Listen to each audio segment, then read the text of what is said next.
Bismillahirrahmanirrahim. Assalamu alaikum. Today we are going to start lecture number 25th, and in this lecture we will study about the advanced procedures in assembly language. How can we use those advanced procedures that we studied in lecture number 24th in assembly language. So in our lecture number 24th we did some statements related to the advanced procedures like the invoke, local directive, invoke directive, procedure and other directives. So here we will review those key directives and all the statements that we did in advanced procedures. So first of all we discuss about the local directive. So this local directive is used to define or to declare the local variables. These local variables are used, declared, used and destroyed inside the procedure. When we exit from the procedure, these local variables, they are not available to the main or calling program, and this local directive immediately follows. This local directive immediately follows the procedure directive. So the way is to, if you want to define multiple local variables, how you can define? First you have to define the label or the variable name, then colon sign, and then after that we have the type of this local variable. And if you have another one, you can define here same one, but all of them must be separated by the commas. Then we studied about here you can see the example. So we have the bubble sort procedure, and in this bubble sort procedure we have defined two local variables. Now temp and swept flag, these are the two local variables, and their types are double word and byte respectively. And when we define local variables, here you can see the MASM or assembler will automatically generate this code. So this code is like, first it will push the EBP, then EBP is assigned the ESP, so we can track all these local variables inside the stack area. And then when we, here you can see we add -8 to the ESP so that we can increment automatically the stack pointer, because we are defining two 8-bit, one is the double word and we have the 1 byte here, so it will automatically add -8 to the ESP. And when we exit from the procedure, then ESP is assigned the previous value where the local variables were saved before that one, and then we pop EBP and we return. So in this way we can destroy and we can free up the memory area which has been used. Now after that we discuss about for example stack pointer starts from here, so this is ESP, and then when we use this when we call any procedure, then definitely first return address has been added. We store EBP, and then we have the temp and other flags. Temp, register and swap flag, they are being pushed inside this ESP. And how we can achieve this one, or how we can access them, these local variables, by using EBP -4 or -8 and so on. We can use this EBP also to access these local variables. Now this is specifically for the local variables and also the parameter passing. So EBP was also used to access the parameters that we pass inside the procedures. Now here there was another directive, it's called the invoke directive. So by using invoke directive we can pass multiple arguments inside the procedure or the so by using this invoke directive we can pass multiple arguments to the procedures, and the syntax for this one is we write invoke, then the procedure name, and these argument list that we are passing, they must be separated by the commas and so on. So in this way we can access all those arguments, and these arguments value can be a register, can be a variable, or can be a constant or an expression. Address operator, this address operator is used to return the offset or the address of the variable or procedure, or variable or an array or something that we are passing. So this is when we pass parameters by using the reference. Reference means we are actually passing the address. So in this way we can pass parameters by pass the addresses of any variable inside the subroutine or the procedure. And with the procedure directive, we define the parameter list, and this parameter list immediately follows the procedure directive. And first we define label, then we write procedure, and then we have parameter list. And this parameter list is separated by the commas, and each parameter that we define must be separated by commas, and the definition of each parameter is exactly the same as we saw in the local directive. So here you can see parameter name, and then there is a type. So this type can be any legal type like the byte, sign byte, word, double word, and so on. So this one is example. Here you can see we have add to procedure, and the procedure is a directive. So this is the name of the procedure. And now val1 and val2, these are the two parameters that we are passing inside the add to procedure. And here you can see we can define these two parameters on the same line where we have defined the procedure also, but there must be a comma. Either if you want to define on multiple lines, so there must be comma here, and you can start with the second line and so on. And if you want to define these two parameters on more lines, then for example we have to write add to, and then the directive is the procedure directive, comma, val1 is the double word, comma, val2 and the double word, and so on. So in this way you can define these parameters on multiple lines and so on. So there was one array, the fill array example. In this fill array we need the pointer to this array and the value or a byte that you want to fill inside this array. So this is an array of type byte. We need one value that we want to fill inside an array, and the next one is the array size. So array size is how can we track the total number of elements inside an array. So here we discuss about how we can fill all the elements inside the array. So ECX has the array size because this will be used as a counter. ESI has the array address, and now AL is the fill val. Fill val is the number or value that we want to fill inside an array. This fill val is of type byte. So what we will do, we will assign this AL inside the array, so ESI, where ESI is pointing, and then what we will do, we will increment ESI. So this increment is based on the type of this array. So if it is a word type, then we will have to add 2 in ESI, otherwise we can have add 4 in case of double word, and so on. Then we discuss about the return instruction.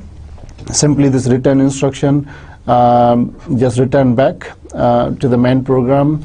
Before that it just assign the return address inside the instruction pointer or the 32-bit instruction pointer. So then control will be transferred to that instruction inside the main program.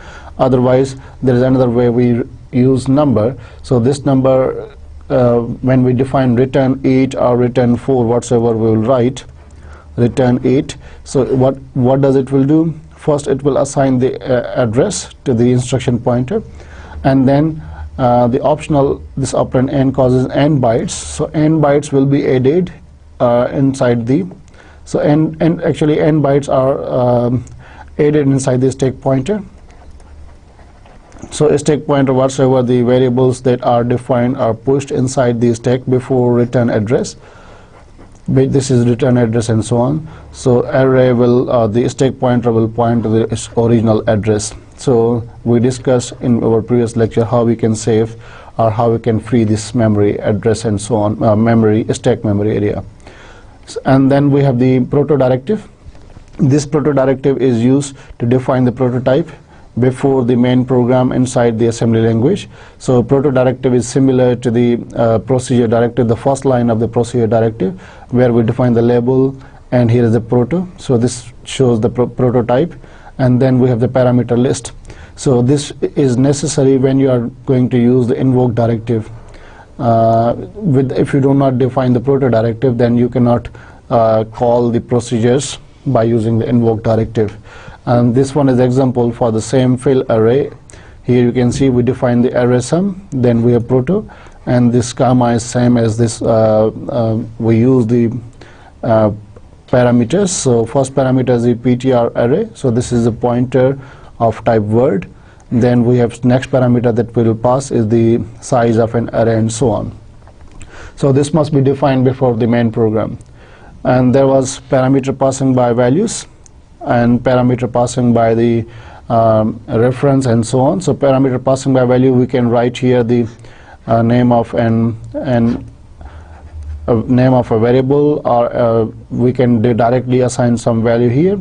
So when we use name of a variable, actually its value is being passed, whatsoever the value is. For example, here the value of this my data is 1000 hexadecimal value.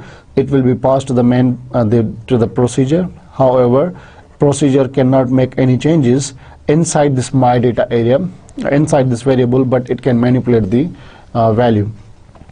And then the next one is the by reference. So in case if we pass the address of my data, definitely when we pass the address of my data, we know the location where my data has been placed. So in this case, we can make changes inside the my data, and so on. So explicit access to the stack parameters, how we can explicitly access the stack parameters. For example, when we add some parameters, or we push some parameters inside the stack, so before calling the procedure, they are already been inside the stack area. So, and then we have the return address here, and then we store the EBP or base pointer, and then we assign this EBP with the stack pointer, and so on. So what we will do, we are using this EBP or the base pointer or the frame pointer.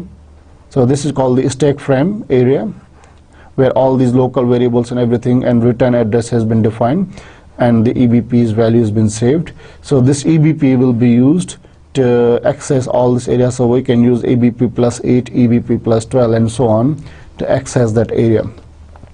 So in this way we can access this stack frame area, and so on.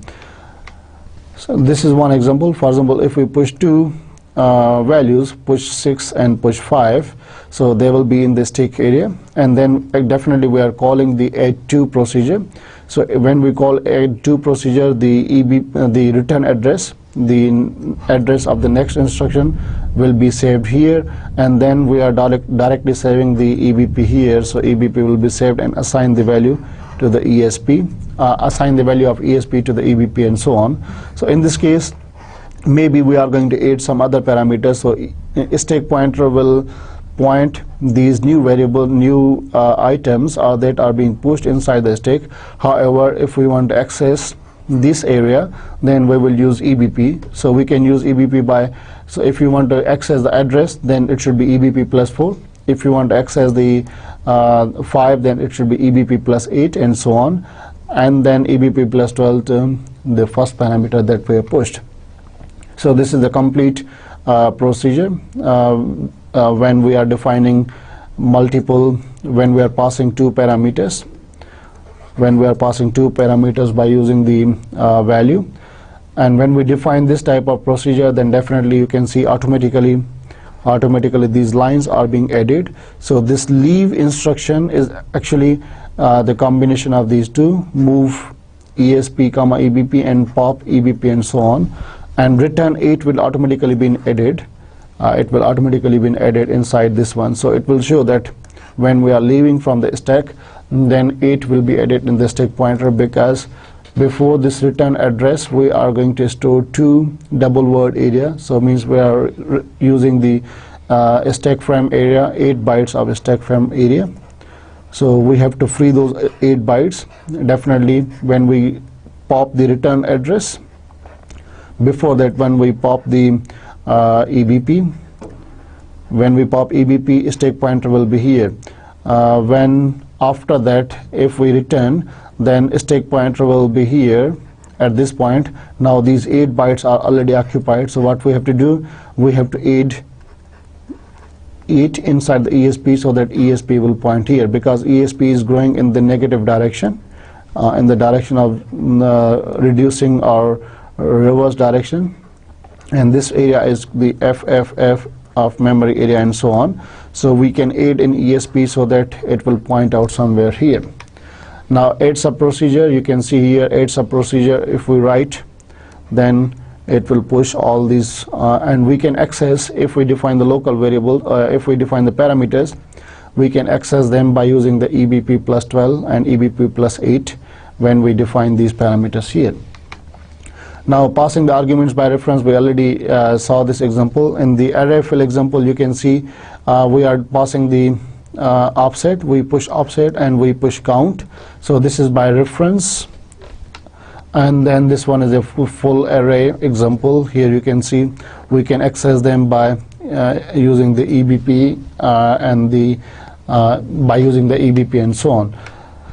And the next one is the load effective address. So load effective address is used when we want to access the offset of any variable or parameter that we are defining inside an array. So these local variables, when you define inside inside a procedure, for example, then you cannot use the offset parameter. We have to use the load effective address. Here you can see we have these this parameter 1, and then we have local variable. This local variable is of an is a type a byte, and this is array of 20 elements. Now if I want to see the starting address where this temp has been stored, so what I will do, I cannot use this count, and also I cannot use this offset for this count and also for this temp array. So what I have to use the EDI, the load effective address. I have to use the load effective address to load the address of count and temp and so on. So this was the review what we did in our previous lecture. Now we are going to do the all those procedures in assembly language. So let's enjoy assembly.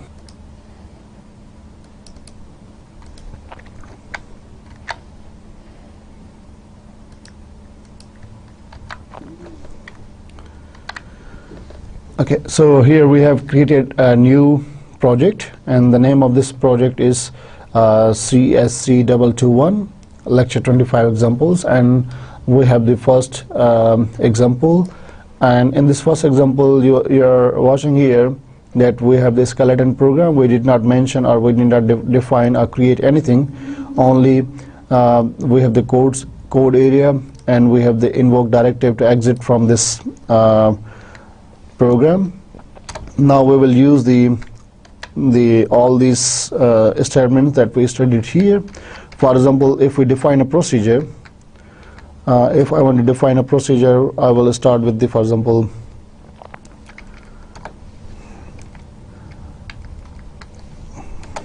procedure name is add to, and it is procedure, and add to and procedure and so on. So now in this end to procedure, first thing that I will use is the return address, a return instruction. Now inside add to procedure, I'm going to define the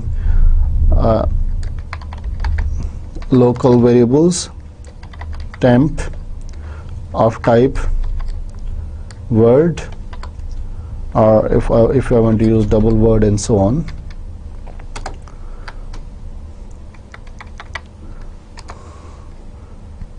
Now if I call this procedure, for example here, call add to.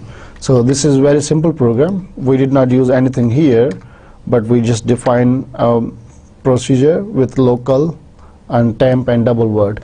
I just want to build.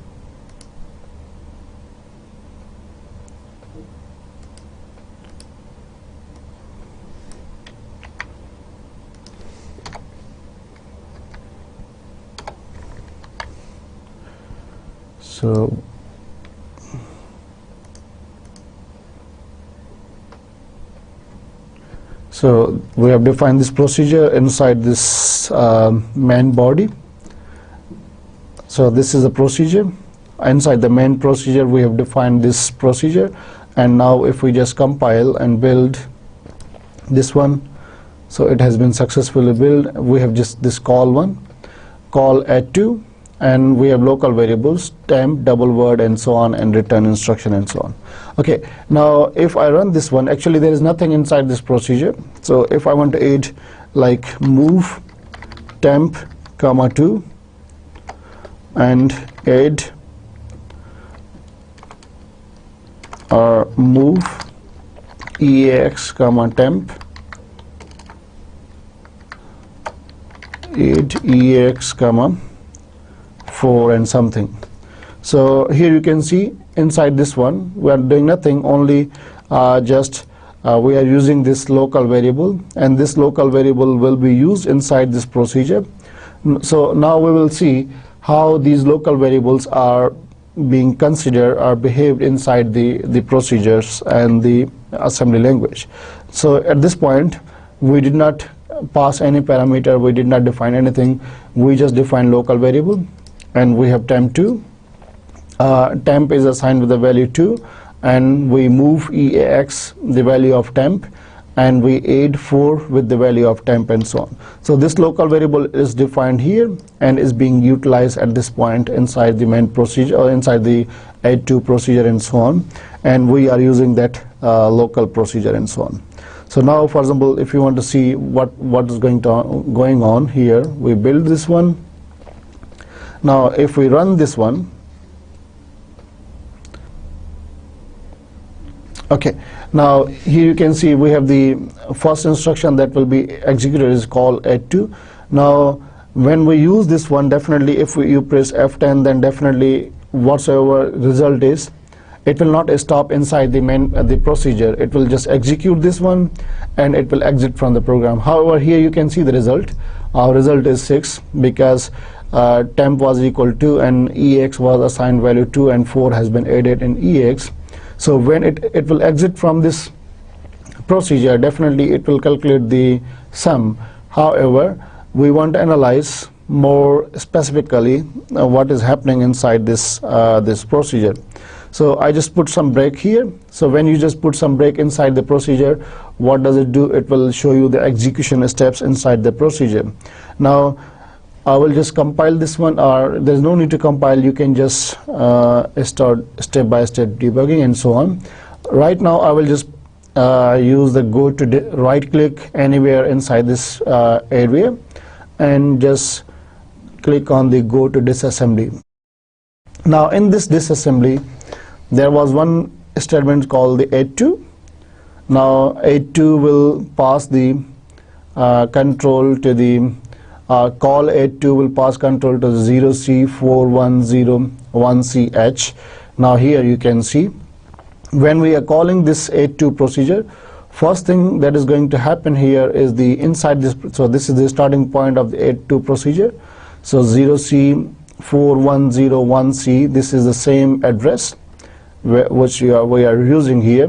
So it is first statement is push EBP, then ESP is assigned with the value. So ESP is assigned with automatically. So this is when you create the local variable. So this local variable temp has is type double word and it has the value assigned. The value that is assigned is 2 and so on. So when we return, so for this return instruction, you can see here 2 instructions have been added, leave and return. So leave and return, these are the 2 instructions that have been added here. So how we can analyze this one? So for example, first we have to go to the stack pointer inside the memory and see. So we just copy this one. So this local variable has been defined and it must be defined inside the stack area. So we want to debug and go to memory.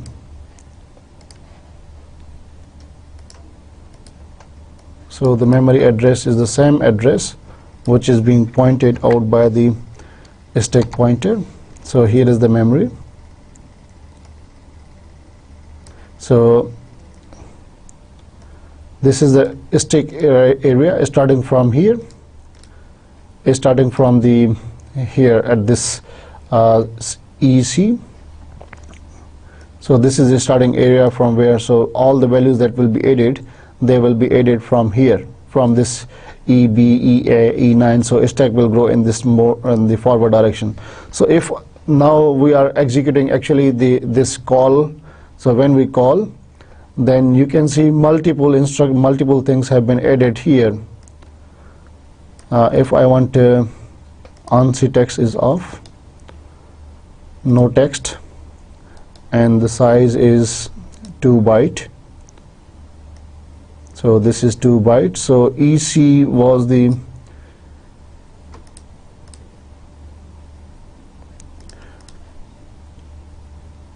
this was the EC stack area. So I think I would just run again. So I have to set this one. So this is the EC. So now the stack pointer is pointing somewhere here, the E0. So E0 is so we can have 1 byte, and if I want to show 1 byte here, so stack pointer is pointing this E0, and this one E1, E2, and E3 and E4, they are being assigned with the all these bytes. Okay, so this local is stored.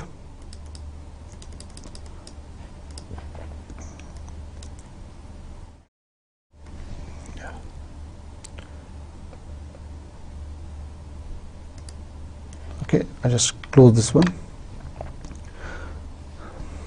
So now we just run this again. So we just run this again, and now you can see here.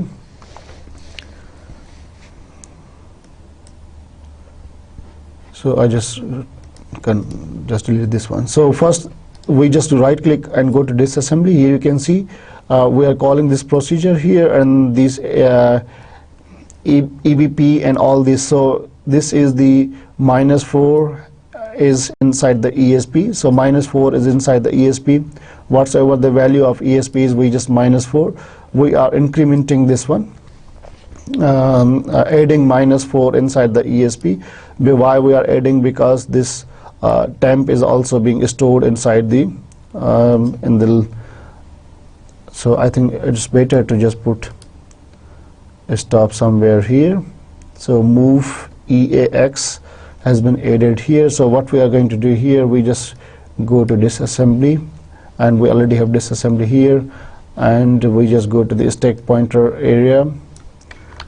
So we have debug and the memory area, memory 1.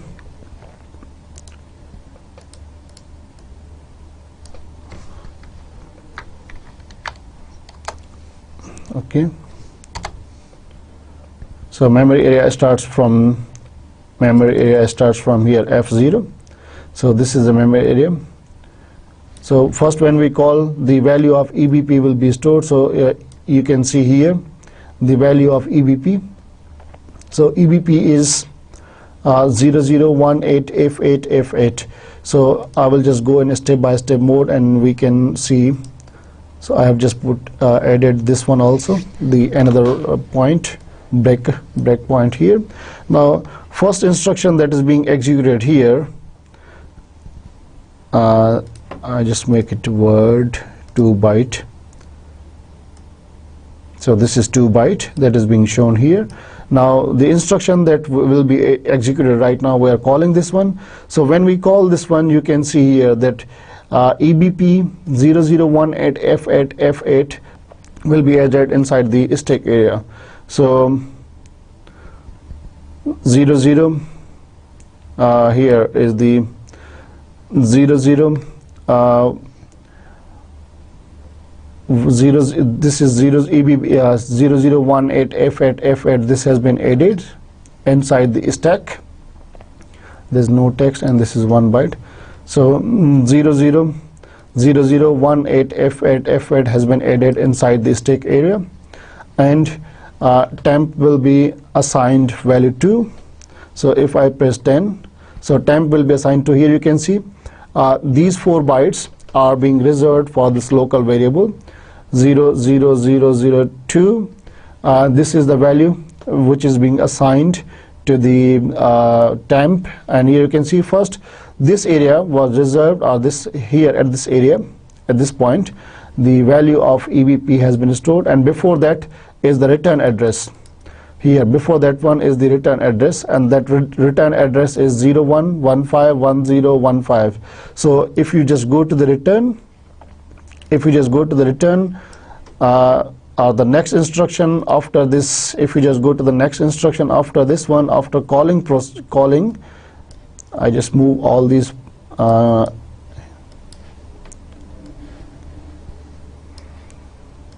so now you can see this one. So the next instruction that will be executed is at the 01151015. 01151015 is the instruction that has been added inside the stack area, and then we have the EBP that has been added inside the stack area, and local variable. This local variable that we defined is after that has been added inside this one, inside this stack area. Here you can see now stack pointer should point up to here at this point, E4. So stack pointer is pointing to E4. Here you can see ESP is equal 0018. So this is 0018 F8 and E4. It is same as this one. So now when we why it should point here, you can see we have already added. We have already added -4, so we have subtracted from this stack, so it has been moved further because stack moves in the reverse direction. So now we are performing this one. We are using this local variable and so on. And when we return back, what we do, we pop these values. So here you can see if I just press F10 more, so we have added. We have moved value to value of temp to the EAX. So here you can see the value of temp has been moved to the EAX, and then it has been added with 4, and now we are returning back. So when we return back, here you can see the value of ESP is 001 at F8 and EC. So this is the EC. Now this is the point. So now still we did not execute this one. So this is the area where this is the address where this stack pointer is pointing, and this is the exactly same point. This is exactly the same point where our return address is. So if I press step again, then you can see the result is here, and then we can exit from the program. Now what we did here, we just call this one and we define the local variable here. Now this is where you can define local variables, and there are other methods you can define local variables, but you have seen when we define local variables, definitely their space has been reserved, and whatsoever the number of local variables you define here, you can access them by using the, even then you can access them by using the, for example, if I want to have EBP plus 4, if I use plus 4, so it will give you the same result. For example, if I use the EBP plus 4, so if I just build the solution and if I run, so I just minimize this one, sorry, I just minimize or maybe close this one.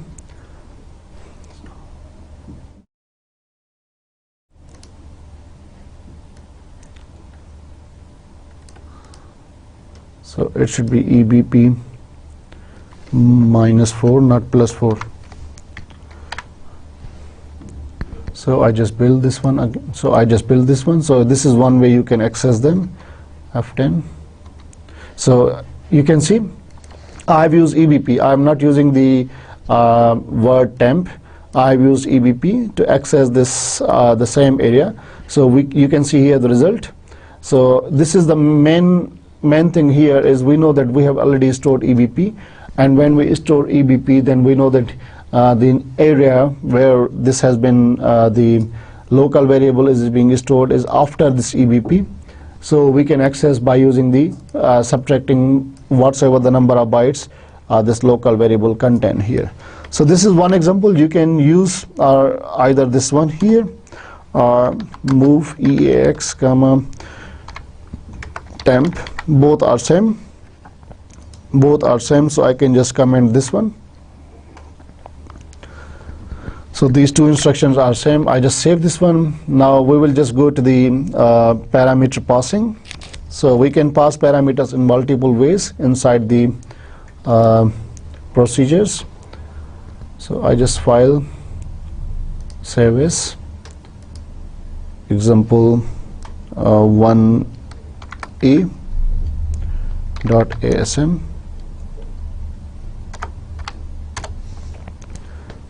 Okay, so here what we are going to do here, we are going to pass parameters. So I don't want to use this one right now.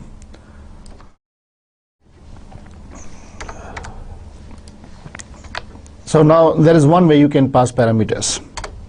So the way is how we can pass parameters. Either we can use, say for example, we have here val1 is the double word and its value is 5.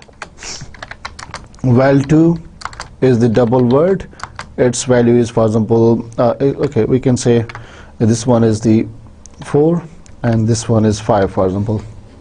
These are the two values, two variables that we have defined. So one way is, if we want to define, if we want to use this one, we can use the move EAX comma val1 move EAX, EBX comma val2. So we are passing these two parameters by using the registers. Now in this procedure what we do,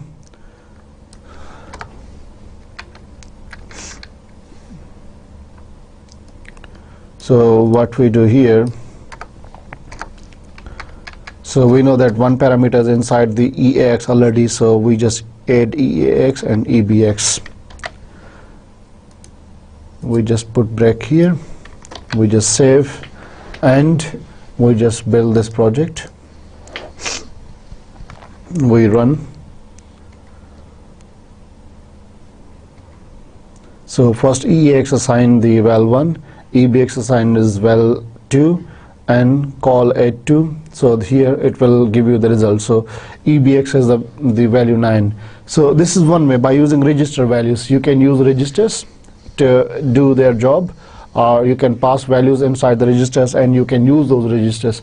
However, it is not efficient way to use these registers and access the values inside the pass the parameter arguments inside the procedure. So the efficient method is to push them in the stack frame. Now how we can use them? For example, another disadvantage by using these registers is how many registers you can reserve. If there are like 30 parameters that you are passing, then it's very difficult to use these how can I say, all these registers to assign the register names. So the best way is we can push val1 and then we can push val2. So we can use the area, stack area. So we have pushed these two. Now we know that when we push them, so we have pushed val1 and val2, so val1 will be pushed first and then val2 will be pushed. Now what we have to do here, we have to access them. However, we did not mention any procedure how to access them here before the procedure, because when we push first, this one is the stack region, this will be pushed, val1 will be pushed, then val2 will be pushed. However, how can we access? Because when we call this procedure, what will happen here, the procedure will when we call this procedure, the return address will be used or stored inside the stack. Now what we have to do, we have to use the push EBX and move EBX comma stack pointer. now we can use this move EAX comma EBP, sorry, this is not EBX, is the base. We have to use the base pointer, push base pointer, and the EBP plus, EBP minus 8 is the val 2. It will point to val 2, and then so in this way EBP minus 8 will point to val 2. It will point to is equivalent to val 2. And if we say move EX and then EBP minus 12, this will point to the val 1. I will show you how it will point to val 1, because this is 12. Okay, this will point to val 1. Now there is one mistake. I will show you what is the mistake we have made here. So first we build. Okay, now I will just put some breakpoints here, or maybe somewhere here, and so on. I just run this one, and we just start with the disassembly, or not. We can just directly go towards the area where a stack pointer is. So a stack pointer is pointing to 003CF8. So we just copy this one. So we have memory area. So we have memory area here. We can just go towards this memory area. So memory area is 0x003CF850. So this is the memory area. I want to use the double or the 4-byte integer. So this is the 4-byte in hexadecimal display.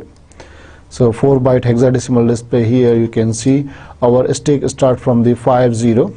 So this stack area will be used right now. This stack area. So first element that you will push, it will go here. Next element will go here, and so on. So when we are executing this program, first statement will push value. So this is the push val 1. So you can see val 1 has been pushed, and now stack is pointing to the 4C, 003CF8 4C stack area, and then val 2 has been pushed inside the stack. Now we are calling 82. So when we are calling 82, the instruction pointer is also being saved. So this is the instruction pointer 01. The next instruction here, so invoke instruction, if you go to disassembly, so invoke instruction is here. This is the invoke instruction 010, 810, and 21. So 010, 810, 21, it will be added here. 010, 810, 21, and this is the value of the EBP. So EBP has also been pushed here, and now so you can see here, so EBP has been pushed here. Whatever the previous value of EBP is, it has been pushed in this one. So we have the EBP. Now we are going to move the new value, the new value for this EBP is the same value as the stack pointer currently pointing. So stack pointer is currently pointing to the 003CF840. So this is the area where stack pointer is pointing. So this value will be transferred here. So this value will be transferred. The same value will be transferred towards the EBP at this one. Okay, so right now it has F858, so we can just run one more step. It has been transferred. So this one is the value which is now being stored inside the EBP. So at this point, what we want to do, if I want to access this value, I can use this EBP. So currently the value in this 40 in the EBP is 003C, F840. If I subtract the if I add here, sorry, if I add, so not subtract, if I add, so we make this mistake. If I add plus 8 and plus 12, then definitely we can, so we can add here inside the EBP, we can access this area. For val 2, if I add 8, then it will access this area. If I add 12, then it will access this area. So I just got because I made the mistake here, so I just build solution again and run this one again, and we just again go to the same area where our stack pointer is. So stack pointer is this one. We can go to this area. So now here you can see this is the area where our stack starts. So it's 6C0031FE6C. So first value will be pushed here. 4 has been pushed. 5 has been pushed. Now return address will be pushed and EBP will be pushed. So EBP is 0310031FE74. So this will be return address, and there will be this is the value of EBP. Now the EBP will be assigned with the same value. This is the value for the stack pointer. You can compare both. So stack pointer will be assigned to the EBP. So EBP has the same value. If I plus 8, so if I just plus 8 here, so this plus 8 will be assigned, will point out to the same value where this the second parameter that we passed has been 8. If I plus 12, then the first parameter that we pushed inside this stack area, that can be accessed. So you can run this one and the next one. So this is the result. You can see EBP plus 8 was moved in EX. Then we have added EBP plus 12 and we return. We are trying to move to some location which is not the return instruction. Why? Because our pointer is currently at the point here, stack pointer at this point, for example. So stack pointer is pointing to this area. Now for what we have to do, we have to remove this one, we have to return this address and so on. So how we can do this one? At this point, I just stop this disassembly. First I just make this correct, and the operation that we have to do, we have to pop EBP before pop EBP. We have to move ESP with its previous value, so it's EBP. So we are assigning a stack pointer the same value. Now EBP, so up till now we can access the same return address will be passed, and we can continue the program. However, there is one thing that we have to do afterward. So I just run this one again. So now there is no need to define. We just directly go to this stack area. Just directly go to this stack area here, and now you will realize what is going to happen at this point. So first thing is push this value. 4 has been pushed, 5 has been pushed, and return address has been pushed, and all this value of EBP has been pushed here. So we know that this is the return address, and this address and stack pointer. Actually our stack pointer started from this area. Actually our stack pointer started from this area here. This was the address initially when our stack started. So these two double words have been stored, and this is the return address and this is the EBP. Now when we continue our execution, so we perform all this addition. So we move ESP with its previous value. So now we have this previous value, whatsoever the previous value was 48. So 44 and it has been added here. So this is the area. So we pop, when we pop EBP, so definitely the new value for the stack pointer is 48. So this is the 48, this one is the return address. When we pop this EBP, then definitely the stack pointer will have the previous value, this one. which is pointing to the return address. However, program can successfully return back to the main program, but these 2 points, so when we exit from the program, so I can just run this one again. So now we are going to exit from the program, but still you can see the stack pointer is pointing to 002BF94C, 002BF94C. So it is pointing at this area. It should have to point at this area because stack pointer has been started from here, from this address, from here, and so on. But these 2 double word area means these 2 8 bytes are being wasted. Now if you are calling again, for example, I want to just call this one again and I will show you. So if I call add 2 and if I move new values, move val 1 comma 3 and move val 2 comma 4, or I just push again, push val 1, I want to perform addition again.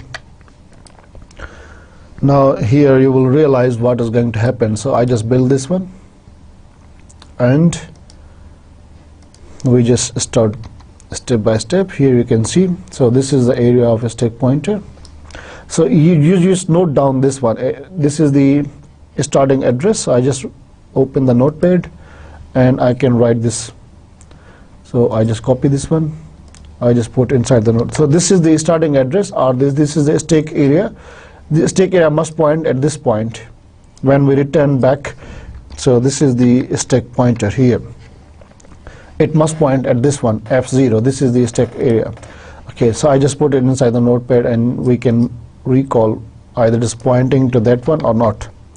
So this is the area our stack pointer starts. So this is the stack area. So first we push 4, then push val 2, then we call add. So add, this is return address, this is the value for the EBP and so on. We are accessing this val 2, then which we pushed inside the stack. So EBP plus 8, the value of first parameter or second parameter will be passed to EX. First parameter is being added with the EX and we have the result here. We move EBP, value of EBP to ESP and pop and return back. So now we have returned back. The ESP is 0037. You know that ESP is now pointing at this point here. This is the area which will be used by the stack pointer here. But already these 2 values are there. Actually it has to point at F0. So if I run again the next one, so you can see it is trying to utilize these 2 bytes, the next 2 bytes. So actually our stack started from here, this area. So again I call add 2, so it will perform its execution. And when we return back, you can see the new value for the stack pointer is 0037F8E0 when we are going to exit from the program. So here you can see this is the value for the stack pointer, 0037F8E0, F8 and E0. So stack pointer is starting from here. However, these 16 bytes have been vested inside the stack, because actually stack pointer must have pointed the 0037. So this is the starting address, you can see here when we started our program. So the mistake that we have made, if we are going to use 8 bytes, then definitely when we return, then we use return 8. So this is the 8 bytes, they will be added inside the stack. So we are going to free up this area when we return back from the main program. So I just added this one, return 8, save this one, and what I do, I just debug, I just build this one and run this area, and you can see the stack pointer. So this is the new address of the stack pointer. So this is the starting address, and when we return from the program, this should be the address of the stack pointer. So here our stack start from here, this point. So I just run this one. So 5 4 4 5 has been added, and all this one, and then we perform addition has been performed. We return back. So you can see when we return back, the stack pointer is pointing to the 0039F858. So 0039F8, and because we still did not return back, so now we have returned back to the next instruction. So now stack pointer has the 0039 F8 and 64, because now we have returned back to the next instruction here. So you can see the same address here, stack pointer, and here stack pointer has the same. So this was the area which was utilized by the stack pointer. Now can the same area will be utilized? So if we push val1, so val1 has been pushed, the same value 4 has been modified here, and now 5 will be added here. Now this is the new value that will be modified. This is the EBP's value, then return, this was return address, then EBP's value, and EBP's value will be modified, and so on. And again we have the result, the same result here. Now you can see if we exit from this main program, or we return, if we return back, again the stack pointer is pointing to the same area which it was at the starting point it was pointing to. So in this way we can free up the stack area that we are utilizing. So this is one example that you can use this one.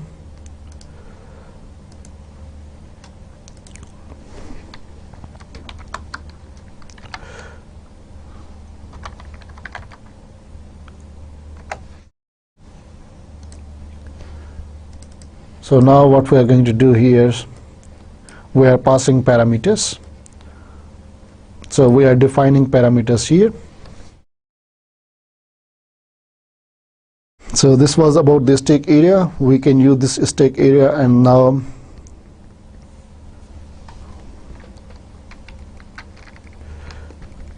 so we are defining the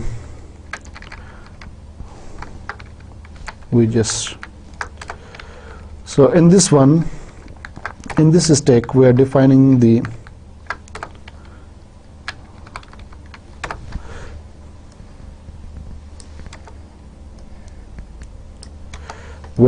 parameters. So parameters start with this one. So ival1 is double word, comma ival2 is double word, and so on. ival1, ival2. So this is the way you can define these parameters. However, when we are defining these parameters for the procedure, then arguments should be passed inside the procedures. So how can we pass the arguments? For example, if you just run and you can see the behavior. Sorry. So this is ival. So this is the mistake here. So it should be ival1 and ival2. So just build the solution. So if I just run this one, so in this one here you can see, go to disassembly. If we define parameters, so ival1, ival2, so we push EBP and ESP, it has been pushed one here. So if we use the ival1, then double word, that we are accessing this pointer because this area, these parameters have been added somewhere inside the stack. So ival will be assigned an area inside the stack, and so on, or somewhere in the memory.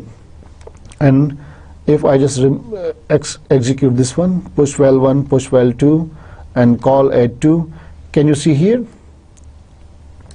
I have pushed these two, and these two values are being pushed inside the stack. So val1, we are going to push this one, val1, and we are going to push val2. These two values have been pushed inside the stack area, and we are using them by using these two, val1 and val2. So can you see the result here? So this is one way. If I just show you the distance exit from the disassembly, or just stop this debugging. So this is one way. I use ival1 and ival2, these two parameters, and we push these parameters here. We just push these two parameters, and these two parameters will be accessed by this two, ival1 and ival2. First thing here, the parameters that will be pushed, first this parameter will be pushed and then this parameter. So the best way is, if you are going to,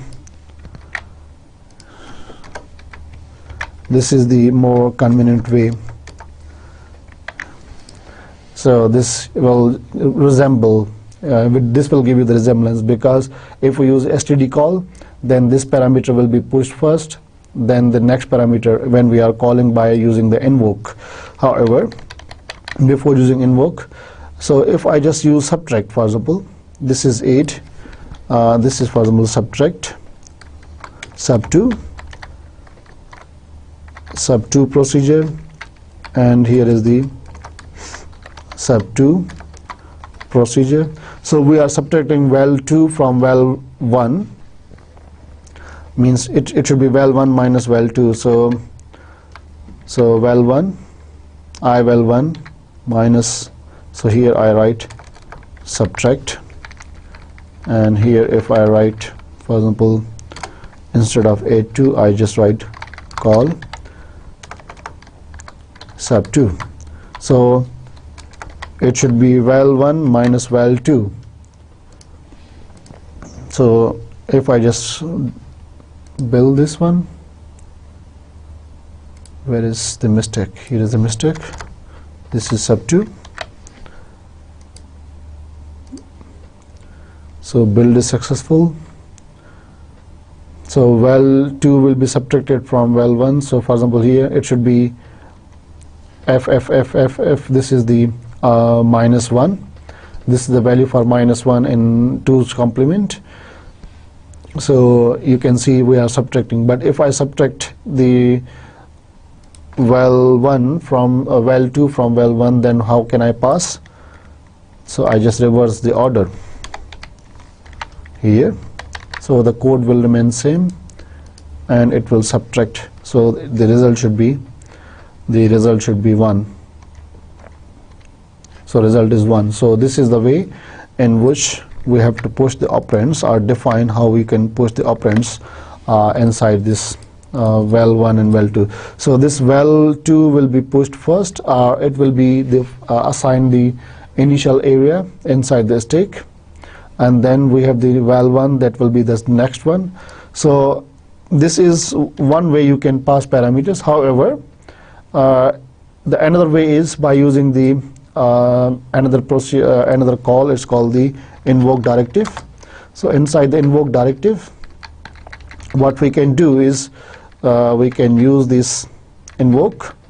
We do not use call sub2 comma val1 val2. So these are the two parameters that we are passing. So for example, this val1 is, so we are subtracting val2 from val1. So for example, if I say this one is 6 and this one is 5, so I just remove this one. However, if you use invoke directive, then we have to define this one as a prototype. Before this one, before code, we have to define a prototype. So here sub2, we have to write proto. ival1, if you want to change the names, it doesn't matter. So you have to define what type of parameters we are passing, ival1, ival2, or you can define any other name, doesn't matter. So if we use the same names, it's okay. So ival1, ival2, and so on. If I just build this project, okay, sorry, build the solution. If I run this one, so here you can see val1, so val2 will be subtracted from val1. So the result is 1. you can see if I just use the invoke directive. If you just go and disassembly, you just see the disassembly of this one. Go to disassembly. So when we call this invoke, if you just go to disassembly and you see this one, how invoke directive is being used. So these are the three assembly language instructions that are replacing this invoke directive. So we have push, double word, pointer to val1. So we are actually storing the value inside the stack first for this parameter, the val2, and then we are going to push val1. So this is a reverse order because we are using std call. std call and C, the language specifiers, when we use them, then they store values in this order and so on. And similarly here you can see these two values are being pushed. Val2 is pushed first, then val1 is being pushed, and then we are calling this procedure call sub2 and so on. And here you can see when we are using these two parameters, then automatically it will be subtracted. Return 8 before leave, after leave return 8 has been automatically added. If you change the sizes, this return value will be changed. So the return 8 will be different from the there will be another value based on these total size of these parameters. Now you have seen that we have passed the values. However, if you want to pass the addresses and so on, so how you can use the addresses. So we just save this one.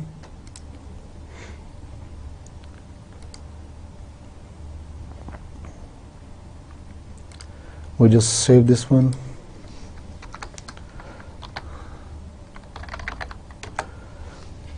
Now what we are going to do here,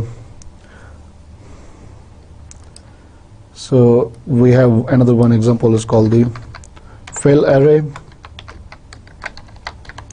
is the prototype, and in this fill array we are passing parameters by reference and also by the by pointer and also by reference and so on.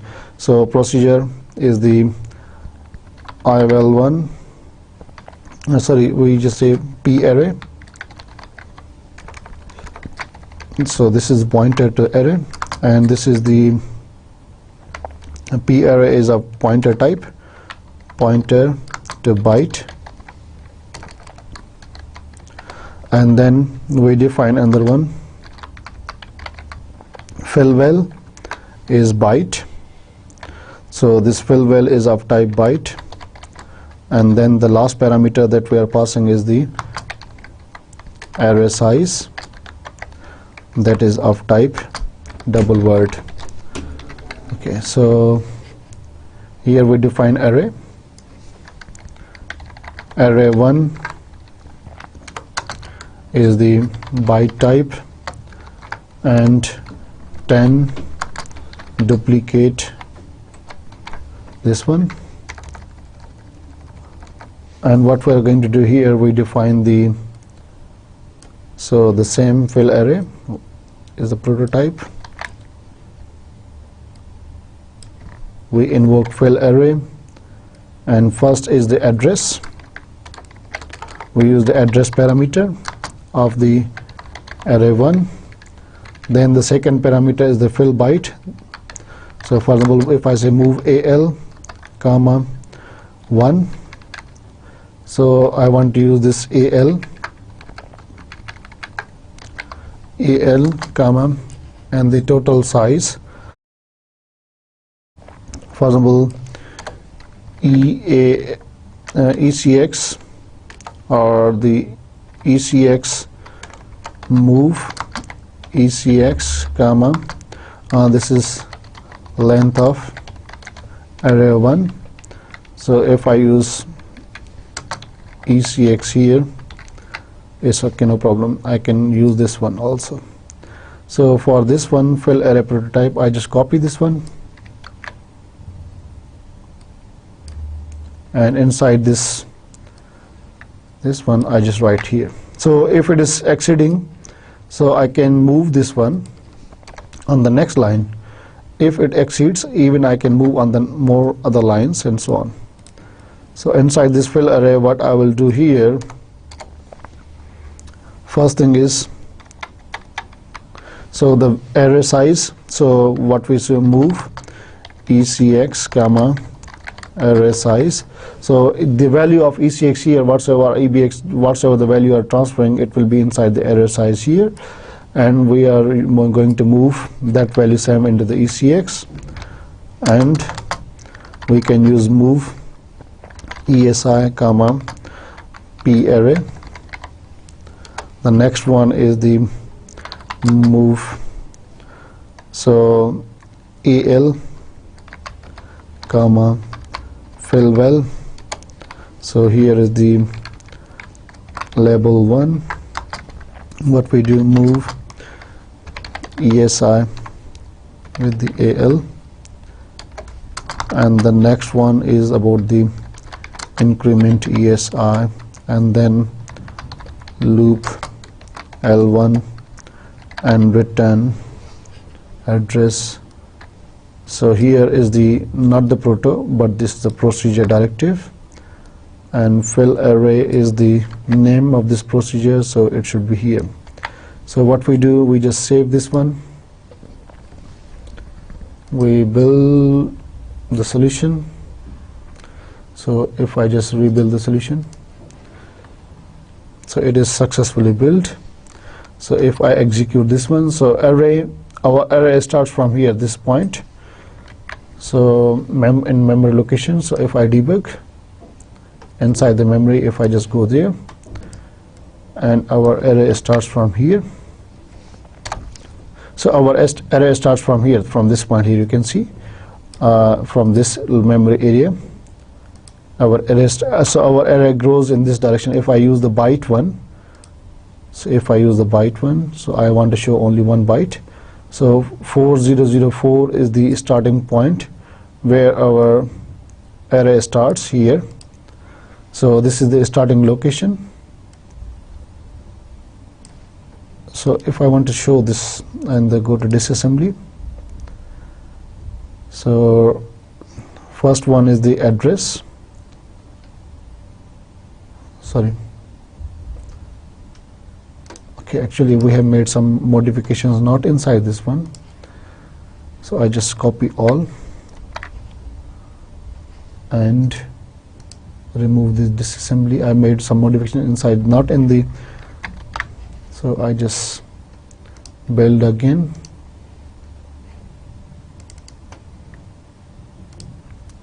This is the procedure. Save. Okay, now what I have to do, I have to run this one.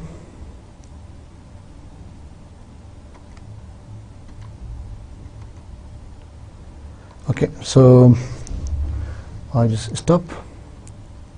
So I just start this one, and we have to see, go to disassembly, and the length of an array is here. So we are going to, this is the starting area of an array. So we just go to this area. We just go to the memory.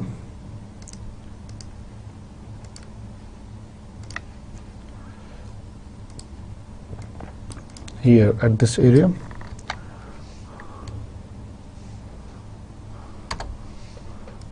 So this is the area. 400 is the area from where our byte array starts. So when we execute, I just so we are executing this AL comma 1. Move length of an array will be moved to ECX. So length of array is 10, for example. So ECX will be assigned 10. We are going to invoke.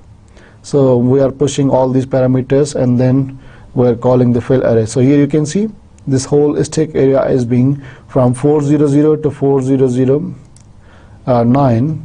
So from all these 10 elements of an array are being modified with the new value that we are going to define.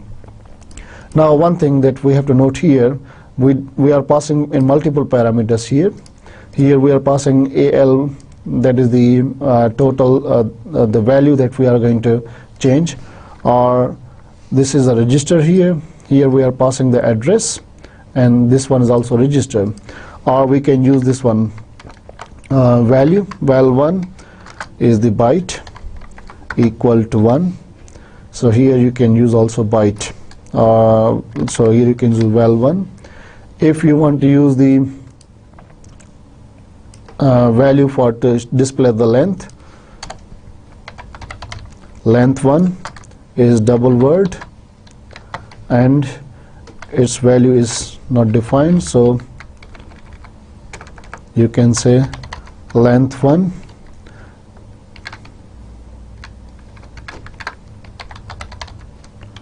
and so on.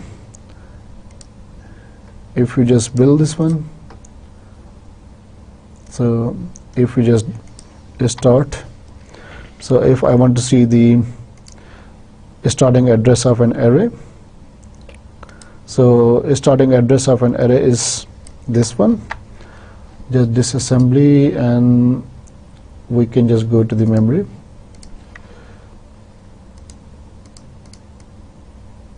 So this is the memory area. So for 003400, and this is the memory area. So if I execute, so we push all these offsets and everything of array, and now we are calling fill array. So you can see when we call this fill array, so 400 up to 4009, they have been filled. So this is another method, you can use this one. So what we did here, previously we used the here we use the registers, and now we are using variables and so on. So and here we are passing the address of an array. So in this way you can define your multiple procedures, or you can define multiple procedures in your program, and you can pass parameters either by value, either by pointers, or by the not pointers, by the reference and so on. So I just save this one.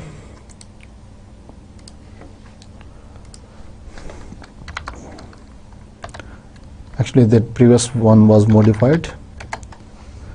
Okay, so we just, so this was the almost the everything that we studied. So we have used, so in this way, if we are passing by parameter, actually we can actually change this. If we are passing by not parameter, if we are passing by the reference, like we are passing this address of this array 1, actually we are modifying that area. So in this way you can pass multiple, like swap or exchange procedure, where two values of and variables are being swapped. So you can define the same one also here. So I just close this one. So here you can also use the same one. For example, if I use a swap 1,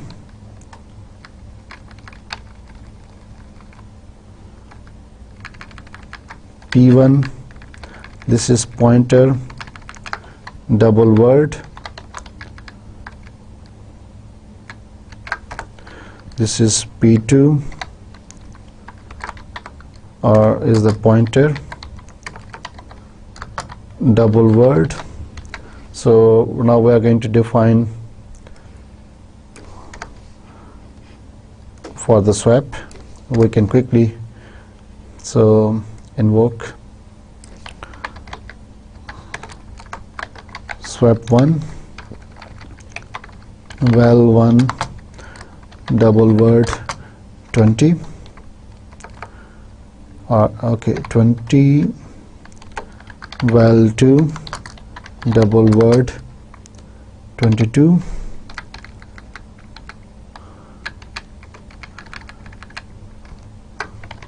val1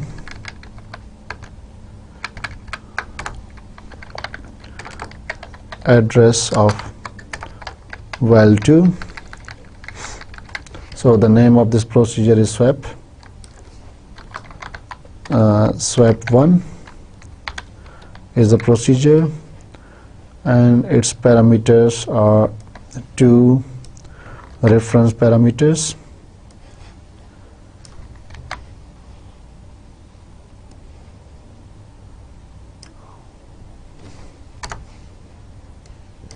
So we have to remove this one. We have to remove, okay, control, we have to have this one.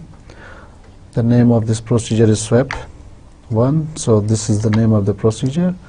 Now what we have to do is we define local variable temp is double word. So what we do here is move. First of all, we are not using exchange instruction. Move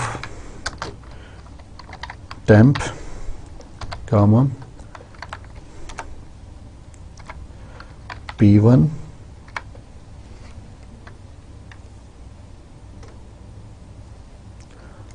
or we can use this one here.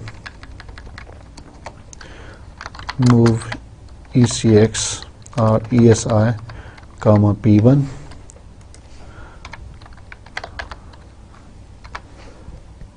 ESI move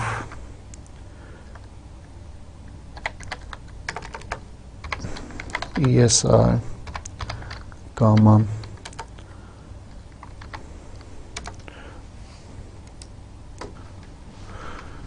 and this P2, so move EDI comma P2 EDI move EDI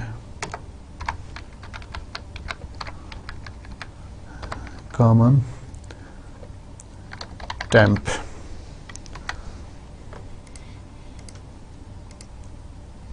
Okay, so we are going to swap these two values, and before that when we want to print them, display one is byte 10 duplicate thing, and after this one we just print these two values. Invoke DW to A EAX comma address of display 1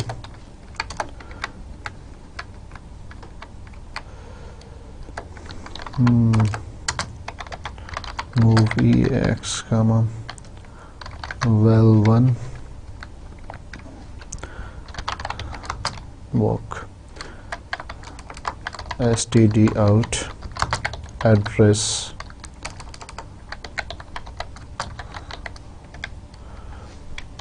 okay, so we just save this one. So display one, so this is display one, not dips one.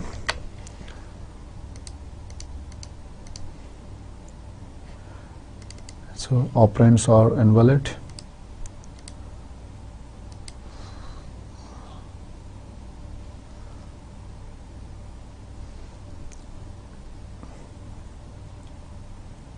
Okay, this is pointer double word and this is P2 pointer double word.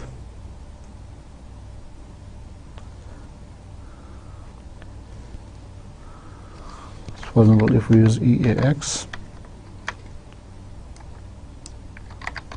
okay, so this one is more convenient.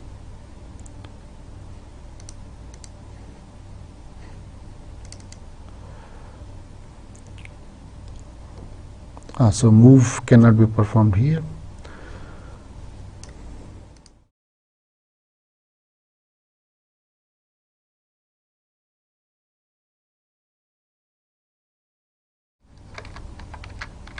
So move between two memory operands cannot be performed. So what we can do, okay, we can make it more simple.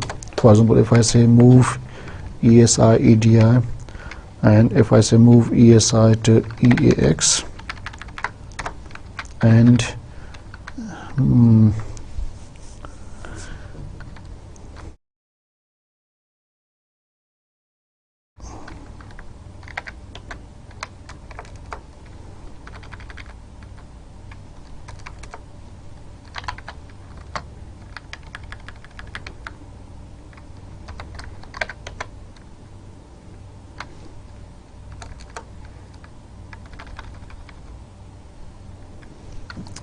EBX has this EDM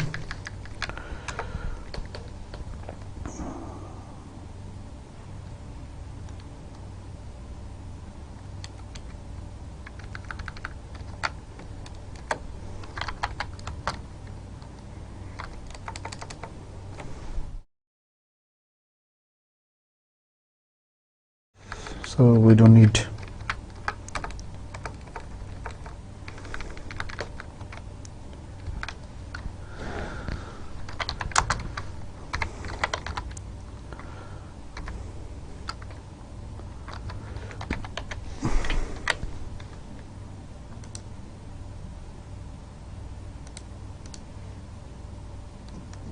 Okay.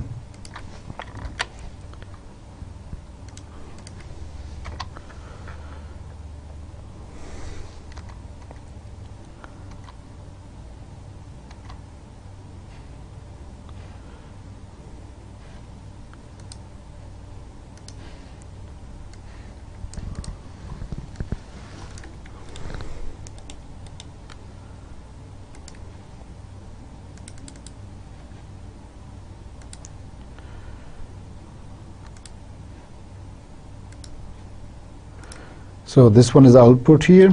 So now what we did in this program here, in this program we are using the swap procedure, and ESI will get the pointer of P1, and then EDI will get the pointer of P2. So here what we do, we are going to save the value of ESI and EAX, and then EDI and EBX, and then we extend the values. Either this is very not the efficient programming, you can make it more efficient. So we can use the exchange instruction, then we can reduce this number of instructions here inside this one. So even though when you run this program, it will give you the it will display the value of val1 only, and it will show you the previous value of val1 was equal to 20, now it should be 22. So if I just debug this build this project, and if I run this project, then you will see. So if I run this project, and if you invoke this value, sorry, I just almost exit from. So if I run this one, I invoke this one, and then you can see the output. If you can see the output here, so output is 22 here, you can see the output is 22. This 22 shows the value of val 1. Actually the value of val 1 was 20. It means the swap is going to be performed. However, instead of using this one, you can make it more efficient one. How you can make it more efficient one? Here you can write move these ESI and EDI, and then move EAX this one. And what we do, we use the exchange instruction instead of using this one and all this one. Move ESI, and so exchange XCSG. XCSG is the instruction, EAX comma EDI,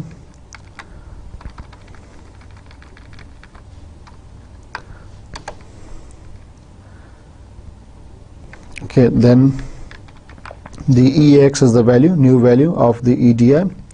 So what we do, we just move ESI with the EAX, because previously EAX has the value of ESI, so P1 was stored, value of P1, val1 was stored in EAX. So we are extending EAX with this EDI or the P2, and then we are assigning ESI with this one. So this is more convenient one instead of using all this one. So I've used only these three. I can remove this one. So I can just save, build this project,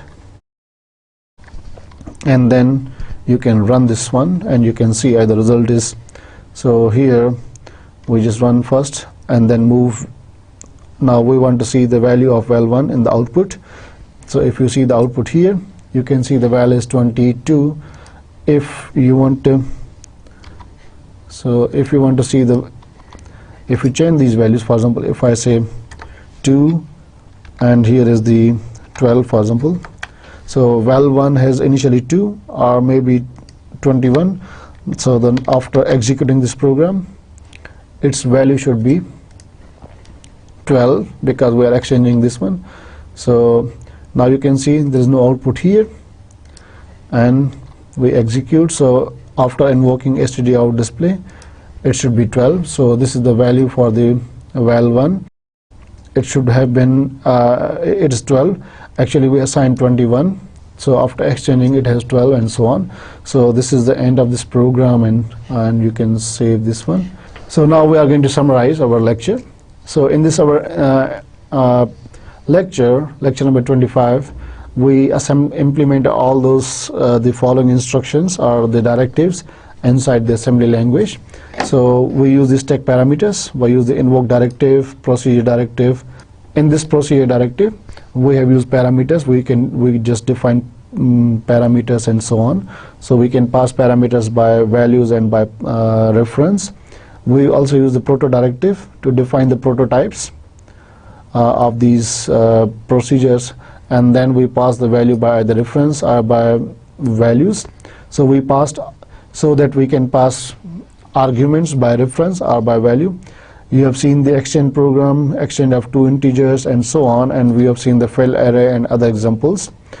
Then we use the stack frame area, so we can explicitly access the stack parameters by using the EBP and so on, and we pass the parameters by reference and arguments inside this stack. So we have passed the parameters inside this stack frame area and so on. And this is end of the lecture. So till next lecture, Allah Hafiz.